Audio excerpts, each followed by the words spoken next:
Carta à Igreja de Éfeso. Bom, Éfeso era uma das 4 cidades mais poderosas do Império Romano, junto com Roma, Alexandria e Antioquia da Síria, com mais de 250 mil habitantes, que para a época era uma cidade incrível, localizada no porto onde o rio Caister desembocava no Mar Egeu, na parte ocidental da Ásia Menor.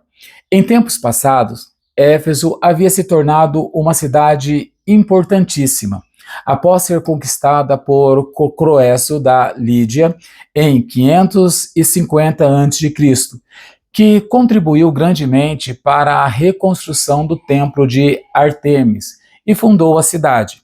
Alexandre o Grande mudou a população da região do templo para o porto, e um próspero centro urbano se desenvolveu. O templo, chamado o Artemision, que havia sido completamente queimado, literalmente ele foi reconstruído no século IV e se tornou uma das 7 maravilhas do mundo antigo. Rapidamente, Éfeso transformou-se em um centro de comércio e negócios para toda a parte ocidental da Ásia Menor, uma das mais prósperas províncias do Império Romano.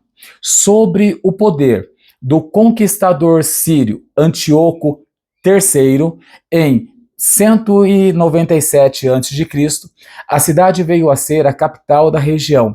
Ela passou para o controle romano em 133 a.C.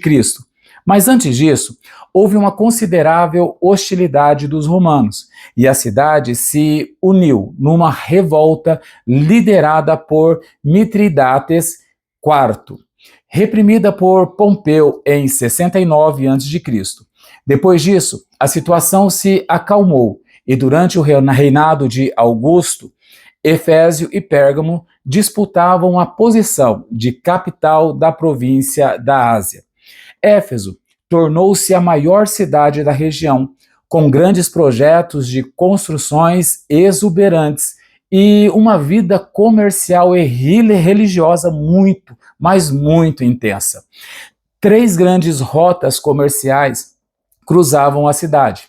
Uma que partia do Eufrates e passava por Laodiceia e Colossos, outra que partia da Galácia e passava por Sardes, e ainda outra que vinha do vale do Meandre, na extremidade sudoeste da Ásia Menor. Éfeso se tornara uma grande capital, uma grande metrópole, e há diferenças de opinião quanto ao assorreamento do porto. Tradicionalmente, considera-se que Éfeso entrou em declínio por causa dos depósitos trazidos pelas águas do rio Caister, a enseada, que bombardeava progressivamente. Os romanos investiram considerável esforço, mas o êxito desses projetos de recuperação era muito questionável para a sua época.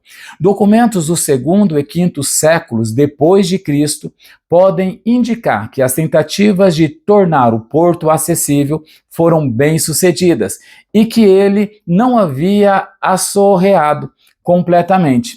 Olha só, nesse caso, Éfeso não era uma cidade em perigo de desaparecimento quando o Apocalipse foi escrito.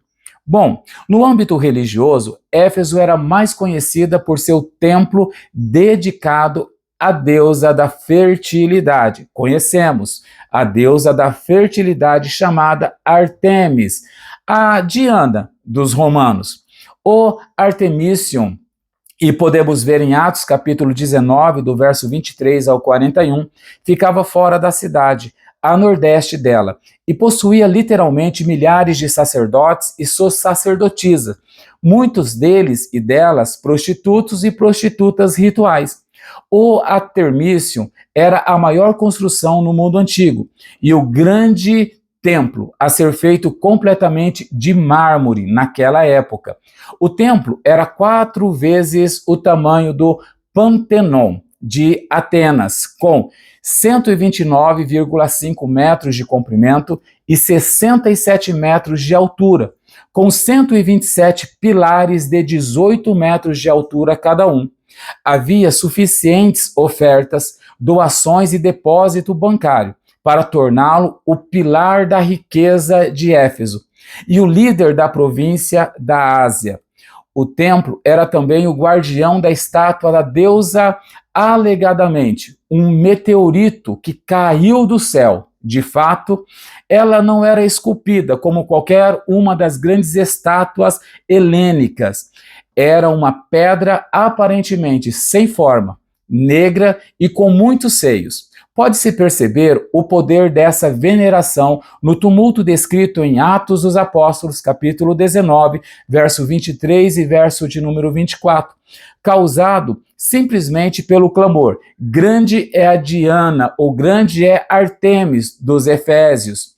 Éfeso, todavia, abrigava muitos templos sagrados, alguns dedicados aos imperadores. O próprio Augusto encomendou um para Júlio César em 29 a.C.